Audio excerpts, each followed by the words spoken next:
There is an official ceasefire wagered by the Egyptians, and so far it's holding.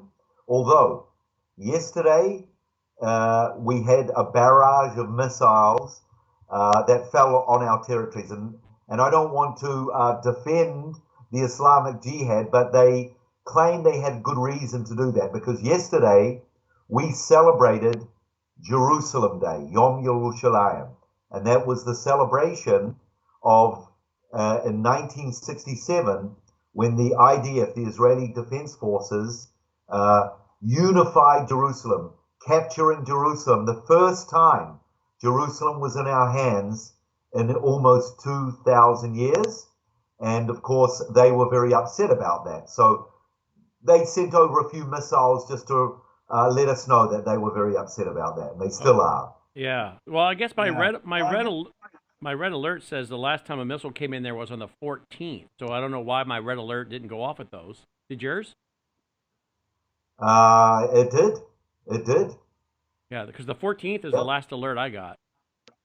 Yeah. No, there were a few that were fired. All right, well, then I need to maybe update my app. Okay. So what other big news is going on in Israel that our audience should know about? Or in the Middle East Well, in general? yeah, well, a couple of things. Firstly, let me just say a little bit more about yesterday. There were approximately 1 million Israelis that came from every part of Israel up to Jerusalem. Why? Because this is our eternal capital. This is what Zechariah calls the apple of my eye, Jerusalem. Jerusalem is in our hands. And it was captured in 1967. The Six-Day War was on the third day. 24 brave soldiers marched up to Jerusalem. They came into the old city. Against all the odds, they took over not only East Jerusalem, because some of our viewers may not know this, but in 1948, when Israel became a nation, Jerusalem was divided and there was an international presence in the middle. But in 1967, at the Six-Day War, we decided, because we had our backs against the wall being pushed, we took over East Jerusalem. We unified Jerusalem. So, but it's not just Jerusalem. It was the Temple Mount, the Western Wall. This is our most holiest site historically. That's where Solomon's temple was. That's where King Herod's temple was. This is the place that Jesus said, my house will be called a house of prayer for all nations. So it's back in our hands, and that's what we all celebrated yesterday. But let me just say one other thing about it, Brannon. There are two ways of looking at the celebration. It's really important to understand this. There is one way of looking at it, which is what I just explained. We took our ancient holy city, but there were 50,000, approximately 50,000 Jewish right-wing religious Jews. They choose Jerusalem Day to call it Jerusalem Flag Day. And what they do is they start off in the old city. They all have the Israeli flag and they march right through the old city, including the Muslim quarter. Now, this is where it goes from celebrating, taking our land, unifying Jerusalem, to something very provocative where it's making a political statement. This is in our hands. The Temple Mount is in our hands, and especially going through the Muslim quarter. And some of them actually put graffiti, the Star of David. They make comments like, this is our land. So it is provocative. I'm not going to defend them doing it. And I'm not saying I'm against it. I'm just saying it is provocative, especially when they go through the Muslim quarter. And because of that, rockets were fired, and we had a lot of security. So there weren't actually any major hassles. Okay, so that was the second thing that I was going to go into. Oh, wow.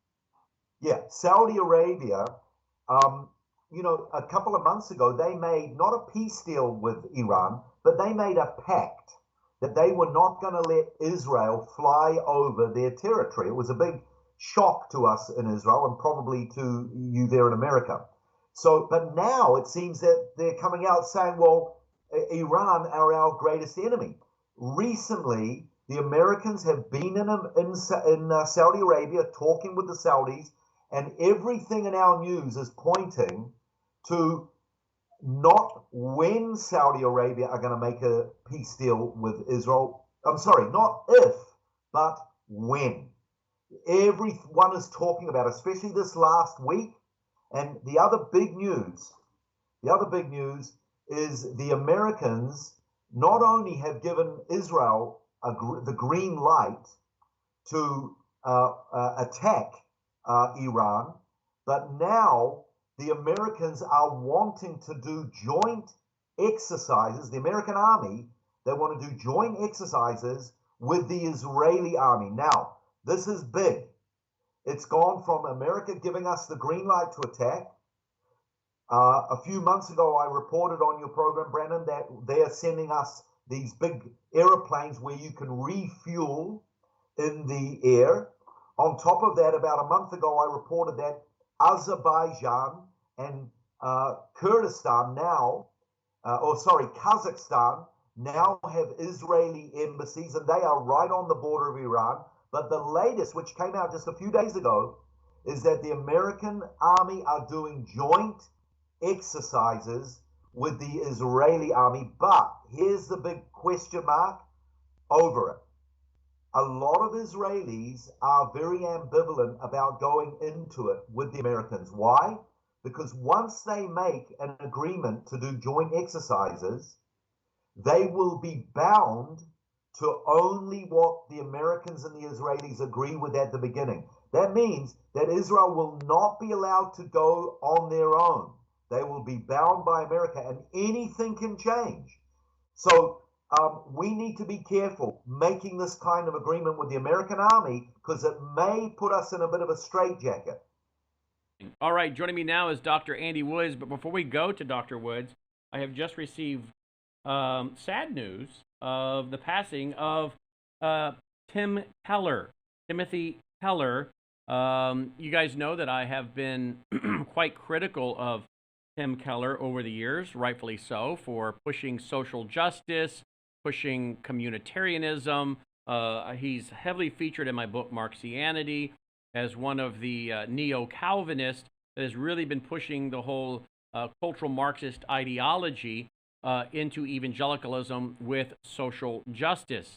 Nevertheless, we are, people that are very aware that we can disagree, but still try to be respectful, passionate, but try not to be disrespectful, but yet also show compassion.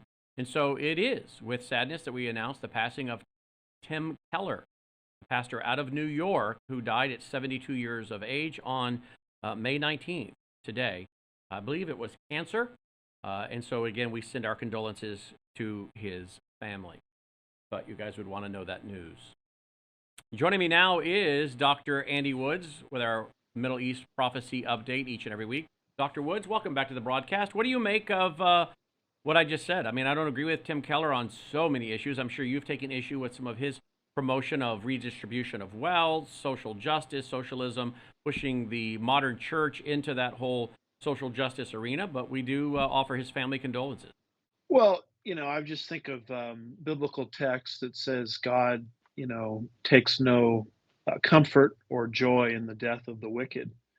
And of course, I don't want to call the man wicked, but it is true that he did, promote a lot of, he was basically trying to mix Marxism with Christianity. Yep. Let's just be honest. But, that issue, which is a big issue, notwithstanding, we don't sit here and take glee at his death. We offer basic comfort and condolences, which is the Christian and proper thing to do. Yeah, absolutely.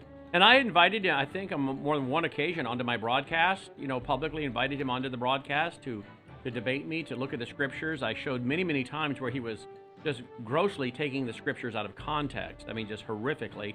to push his ideas, and offered, I think, on more than one occasion, publicly on the air, that he was welcome to come on the air and live, so it couldn't be edited, and to have a conversation. I wish we would have had that opportunity. I like debating, and I would love to have seen the exchange of ideas. But we do, again, offer condolences to his family and his friends. Let's talk about the world against Israel. We'll start out right there. Here we go. Jewish News Syndicate, more than 45 countries boycott UN. And they call this the Nakba Day, which, if it's translated correctly, if I remember, that is declaring that in Arabic that word means disaster or catastrophe. The fact that Israel became a nation 75 years ago, May 15th, 1948. So we got 45 countries. This kind of lines up with the Bible, right? That all the nations of the world will be against Israel? Yeah, I mean, you heard Aaron earlier quote the book of Zechariah, chapter 2, verse 8, that, Jerusalem, Israel is the apple of God's eye. But that same prophet, Zechariah, that he was quoting, also predicted in chapter 12, verse 3, and chapter 14, verse 2, that all of the nations would come against Israel in the end times. And so, obviously, for that to happen, the stage has to be properly set. And to me, this United Nations Day that they just had is evidence of it. It's the outworking of it, because Israel just had its 75th birthday. Last Sunday, by the way, May the 14th, 2023, was not just Mother's Day. It was Israel's 75th birthday. And by the way, I hope your folks that are listening go to churches where that was mentioned from the pulpit. If you were in a church that just mentioned Mother's Day, rightfully so, by the way, we want to commemorate Mother's Day, but didn't have anything to say about Israel's 75th birthday, I'm wondering if you're sitting in a church that has bought into what Paul Wilkinson calls the Christian Palestinian perspective.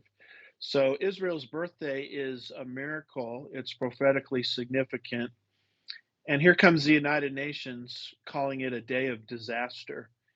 And fortunately, Israel was able to convince a number of nations, a minority of nations, into not participating in that UN event. But the majority of the nations of the world participated in that event. And that, in my mind, is the outworking of Zechariah's prophecies, that all the nations eventually will come against Israel and Jerusalem specifically in the last days. So the world against Israel. Let's go on to another one. Mark of the Beast technology. Mark of the Beast technology. Here we go. Amazon. Amazon and the Antichrist. Article out on May 16th. Tell me about this article, please, Dr. Woods. Yeah, this one, a gentleman by the name of Josh Davis, I found the title very intriguing, because I think a lot of this kind of Mark of the Beast technology that we're moving into is being beta tested. All you got to do to see the future of the world is to take a trip to the airport and then go to Disney and then look at what they're doing on Amazon. They're basically rolling out the cashless technology that we believe will ultimately pave the way for the Mark of the Beast system. And this is talking about a contactless, cash-free, palm reading technology. And it's not just Amazon that's experimenting with this. The article goes on and talks about other industries, JP Morgan, etc. So we certainly don't believe this is the Mark of the Beast, but it's certainly inching us in the direction of the Mark of the Beast. And you can really take a gander at what Amazon is doing, and you can see the future as they're beta testing this technology. Yeah. And then, there's also the European Union. I know we have an article. I'm not going to go to it, though. There's European Union is beta testing their digital wallet, correct? Yeah, doing the exact same thing. Now, that particular article is written by one of our heroes, Hal Lindsay. Right. Of the late great Planet Earth. Yeah, he's the guy, and it's not that I, in the year 2023, agree with every Hal Lindsay interpretation. Right. But he's the one that really, through his book, The Late Great Planet Earth, got me interested in Bible prophecy. He's one of the first authors that I know of that really started to, connect the dots between what the scripture says about the end of the age and current events. And of course, the man for doing that has been ruthlessly attacked, by everybody. But I happen to have a very high opinion of Hal Lindsay. His fig tree interpretation, this generation, I would have a gentle difference of opinion. But I thought Hal Lindsay, other than that, you know, his big picture is pretty good. And here's the man in his 90s. I mean, I still hope I'm, should the Lord tarry, I hope I'm like him in my 90s, continuing to write articles. I'm Andy. It If we're still here in your 90s, they won't let you publish any articles. Come on. If you're still in your well, that's 90s, probably true. you and I will be lucky if we're not in a concentration FEMA camp or whatever they're going to call it. Been charged with intolerance and bigotry and hate speech and have been locked away. Well, that's a good point. I tell my staff here at the church all the time, in 5 years, we'll either be raptured or in jail. And obviously, I hope for the former rather than the latter. But I look at a guy like Hal Lindsay. I see in him like the prophet Daniel, who continued to minister in spite of his older age. And should the Lord tarry and I reach the age of 90, I've got a few decades to go on that. I would like to be like him. So Hal Lindsay's sort of a hero of mine, for a lot of different reasons. Yeah, I can see why. I remember my parents taking me to see the late great Planet Earth when I was a rather small young feller. All right, here we go. Global Orwellianism. Here's an article. They finally figured out how to attack conservative talk radio. Mark Levin criticizes automakers dropping AM radio. Tell me about this, please. So, in other words, the automakers are not putting AM radio in their vehicles anymore. Right, and ever since 1988, when Rush Limbaugh came on the scene, and he began to have a presence on AM radio, and now today, all the conservative talk show guys, the patriots, the constitutionalists, are on the AM dial. They've always been trying to destroy that. I mean, you remember the fairness doctrine? They Yep. tried to roll that out. Yep. That didn't work. Then they got into this game of we're going to boycott the sponsors. They've been trying to do that. That hasn't worked out well. Well, according to that Breitbart article, they finally figured out a way to do it. You just have these car manufacturers, not putting in the AM dial into their new cars. So not only do they want us driving around in Teslas, I guess, but they don't want us to have the right radio stations where we can access conservative thought on the AM dial.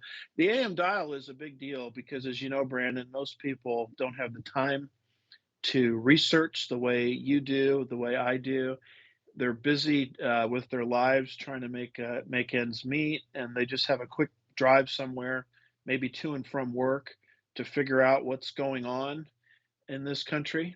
And the AM dial is a key source of information for people. And now even that, they're seeking to take that away. Indeed, And they are. I would look at that as stage setting for the New World Order, because the New World Order does not want you to have access to, independent thoughts, independent ideas.